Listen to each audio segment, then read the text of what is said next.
Il y a 26 ans, le 7 avril 1994, nous étions les témoins de ce qui allait être décrit comme un des chapitres les plus sombres de l'histoire de l'humanité. Nous étions les témoins d'une folie meurtrière qui dura 100 jours. Près d'1 million de personnes au Rwanda avaient été exterminées dans la tragédie la plus insensée. Elles étaient victimes du crime de génocide parce que ces hommes, ces femmes, ces enfants et même des nourrissons et ces vieillards ont été tués simplement du fait de leur identité ethnique Tutsi. Aujourd'hui, 26 ans après, nous nous inclinons devant leur mémoire. Nous célébrons leur vie.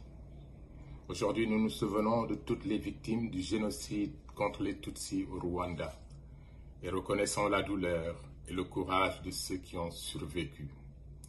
Nous avons aussi une pensée pieuse pour tous ces Hutus modérés, ces Twa et autres qui ont été systématiquement tués pour s'être opposés au génocide contre les Tutsis. Jamais nous n'oublierons le génocide contre les Tutsis au Rwanda. Rappelons-nous toujours que le génocide est le plus grave des crimes et que nous avons un devoir collectif et individuel de le prévenir.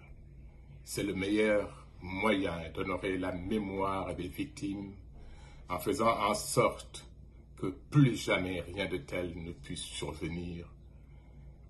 Comme je le rappelle souvent, l'Holocauste n'a pas commencé avec les chambres à gaz, tout comme le génocide des Tutsis n'a pas commencé avec les machettes.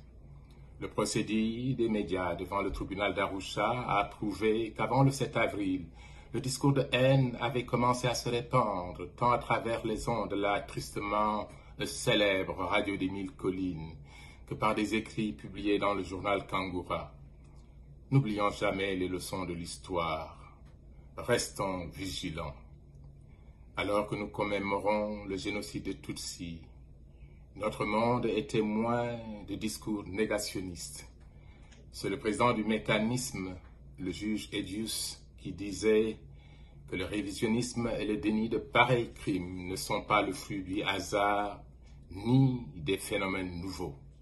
Il s'agit de phénomènes bien connus qui existent depuis toujours, qui représentent une menace à la fois pour le Rwanda et l'ex-Yougoslavie, tout comme cela a été le cas pour d'autres endroits et d'autres peuples tout au long de l'histoire.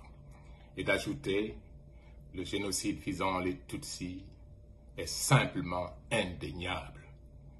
Dans sa résolution 2150, entre parenthèses 2014, adoptée à l'unanimité, le Conseil de sécurité des Nations Unies a condamné sans réserve toute négation de ce génocide et a invité instamment les États membres à se donner des programmes éducatifs pour graver dans l'esprit des générations futures les leçons du génocide, le but étant d'en prévenir d'autres dans l'avenir.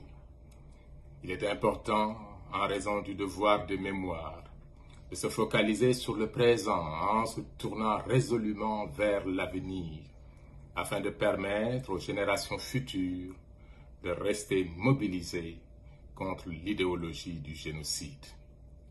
Je saisis l'occasion de cette 26e commémoration du génocide des Tutsis pour rendre un hommage particulier au peuple et au gouvernement rwandais qui ont travaillé avec courage et dignité à la reconstruction du pays. Le Rwanda a développé un modèle exemplaire de gestion de la diversité qui forge une identité nationale qui transcende les différences et qui force également l'admiration. Je vous remercie.